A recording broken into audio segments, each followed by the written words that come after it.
Olá pessoal, está começando a aula 1 do canal Interrogação, um canal cujo assunto principal é filosofia. Mas antes disso, dá o joinha aí, ative o sininho e inscreva-se no canal, não se esqueça. Bem, como se trata de primeira aula, fazer uma contextualização histórica é de fundamental importância para que seja possível dar ao menos uma pincelada na mitologia grega, cujo desenvolvimento ocorreu na Grécia Antiga em torno de 700 anos antes de Cristo. Portanto, a nossa primeira aula não será sobre filosofia propriamente dita, mas sim, de forma bem modesta, de mitologia grega, pois não há como entender a filosofia na perspectiva histórica, na perspectiva do seu nascimento formal, sem falar um pouquinho de mitologia grega. Lembrando que a mitologia não é monopólio dos gregos. Outros povos, como os celtas, os nórdicos, os astecas, dentre outros, também dispunham desse tipo de conhecimento. Mas como a Grécia é o berço da nossa civilização, da civilização ocidental, sobretudo no que tange ao conhecimento historicamente acumulado, é sobre a mitologia dos gregos que vamos falar um pouquinho. A mitologia grega surgiu da união das mitologias dórica e micênica. Quando falamos de mitologia, falamos sobre um tipo de conhecimento. E quando falamos sobre conhecimento, falamos necessariamente sobre um ser que faz perguntas e que interroga. E até onde se sabe, o único animal que dispõe de tais características é o homem. Pensando desse modo, podemos diferenciar o homem dos outros animais pela sua capacidade de questionar e, consequentemente, de participar da sua própria criação. Podemos entender ainda que o ser humano extrapola a condição animal à medida que questiona a própria existência, à medida que quer saber sobre as origens das coisas. Enfim, a nossa espécie, o bicho-homem, exige explicações para tudo, mas nem sempre o ser humano respondeu às suas indagações de forma racional, científica ou lógica. Podemos dizer que a razão, tal como compreendemos hoje, só foi encontrada pelo homem após o seu amadurecimento na história. Do mesmo modo que quando nós, com 4, 5, 6 anos de idade, acreditávamos na fada do dente, no coelhinho da Páscoa, no Papai Noel, e conforme fomos envelhecendo, gradativamente abandonamos tais crenças lúdicas, e essas crenças lúdicas foram aos poucos dando espaço a uma compreensão mais racional e palpável das coisas, marcando assim o nosso encontro com a vida adulta. O mesmo processo ocorreu com a humanidade e continua acontecendo com a humanidade. Quer dizer, o processo epistemológico é um gerúndio, ele está sempre acontecendo. Quando falamos de mitologia grega ou do formato do conhecimento na Grécia Antiga, estamos falando de uma humanidade em sua fase infantil, de uma humanidade criança, quiçá adolescente. Nesse período histórico, 7 séculos antes de Cristo, o homem já era cheio de dúvidas. Não estamos falando de um hominídeo, estamos falando de um animal que já participa da própria existência, uma vez que adquiriu consciência de si e do mundo que o cerca. O conjunto das narrativas que buscava dar respostas para todas as indagações humanas com base na vontade dos deuses, na Grécia Antiga, recebe o nome então de mitologia grega. Mitologia deriva de mito, e a etimologia da palavra mito, ou seja, o significado mais profundo do termo, gira em torno de história, fábula, conto, narrativa, e na época era muito sério para os gregos esse tipo de saber. Era muito importante. Assim como brincar é coisa muito séria quando nós somos crianças,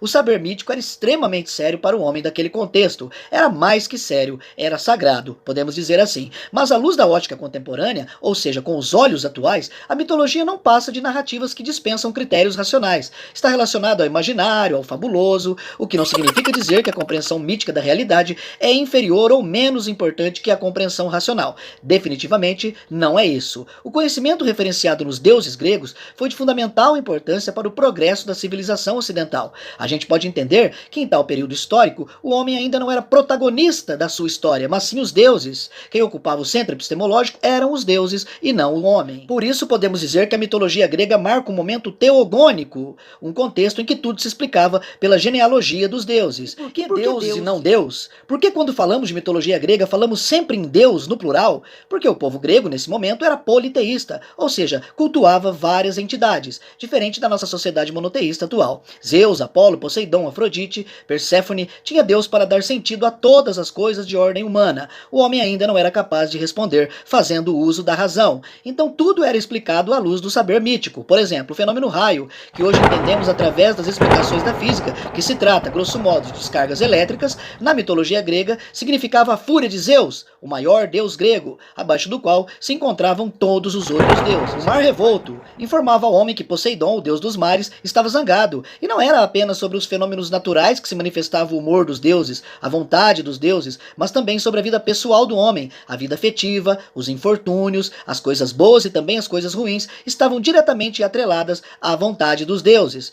Quando uma coisa dava certo, era dádiva dos deuses, mas quando as coisas não funcionavam, tratava-se de maldição dos deuses. Então, por mais que o ser humano fizesse, tudo já estava determinado segundo a genealogia das divindades. É importante lembrar que os deuses eram antropomórficos, isto é, dispunham de características humanas, e muitas vezes era metade humano e metade animal, como no caso do Minotauro, que tinha corpo de homem, mas cabeça de touro, ou seja, um deus chifrudo já na antiguidade. Sim, mais tarde o homem entenderia que o motivo dos deuses possuírem características humanas provavelmente é porque o homem teria criado esses deuses e não o contrário. Fica aí a reflexão: os homens criaram os deuses ou os deuses criaram os homens? Mas isso é assunto posterior. Lembrando que os deuses, além de possuírem características físicas de humanos, também tinham sentimentos humanos como raiva, inveja, saudade, amor. O personagem real mais conhecido dessa época, responsável por propagar o saber mítico, foi Homero, que escreveu os poemas épicos Ilíada e Odisseia, onde ele aponta a influência dos deuses na suposta Guerra de Troia. Pesquisar aí, Guerra de Troia. Hesíodo, poeta que viveu na mesma época de Homero, também foi um personagem importantíssimo desse período ao escrever, dentre a Teogonia, onde expunha de forma narrada como e quando o universo foi criado por meio da genealogia das divindades. É importante destacar que nesse contexto, diferente do que ocorreria alguns séculos depois na Grécia de Sócrates, Platão e Aristóteles, o personagem revestido de autoridade do conhecimento, o personagem que propagava a verdade inquestionável, era o poeta, também conhecido por Rapisodo. Por isso que o nascimento da filosofia marca o amadurecimento da humanidade. Quer dizer, o homem da Grécia Antiga possuía muita inteligência, muita sabedoria. Não se trata de menosprezar ou ridicularizar o saber mítico, mas era uma inteligência lúdica. Seguindo o caminho natural das coisas, as crenças nos deuses que marcaram a forma do conhecimento daquele contexto também chegaram ao fim. Quando isso acontece, temos o nascimento, o germe da filosofia, da compreensão racional e da ciência, todos nascidos do mesmo ovo. Alguns eventos históricos foram determinantes para o declínio da compreensão mítica da realidade. Foram eles as viagens marítimas. Os comerciantes gregos descobriram novas terras por meio da expansão marítima, descobrindo que nessas terras não existiam monstros como era relatado nos poemas mitológicos, mas sim outras pessoas. A construção do calendário, que permitiu a medição do tempo com base nas estações de ano e na alternância entre dia e noite, superando a ideia de que o dia, a noite, a chuva, o frio, o calor dependiam terminantemente da vontade dos deuses. O uso da moeda, que favoreceu o pensamento abstrato na valoração dos produtos nas transações comerciais, a invenção do alfabeto e o uso da palavra, que substituiu o recurso das imagens nas explicações mitológicas pela escrita alfabética, o que resultou no maior poder de abstração do objeto analisado, o crescimento urbano, que está diretamente relacionado ao desenvolvimento do comércio, das técnicas artesanais e que proporcionaram o crescimento racional do homem grego, a criação da política, talvez o evento histórico mais importante para o declínio da mitologia grega, porque o homem passa a discutir a organização social e com efeito a refletir sobre liberdade, justiça, passando a compreender a realidade individual e coletiva como frutos, respectivamente, da ética e da política, não sendo mais o destino da polis e dos cidadãos determinados pelos deuses.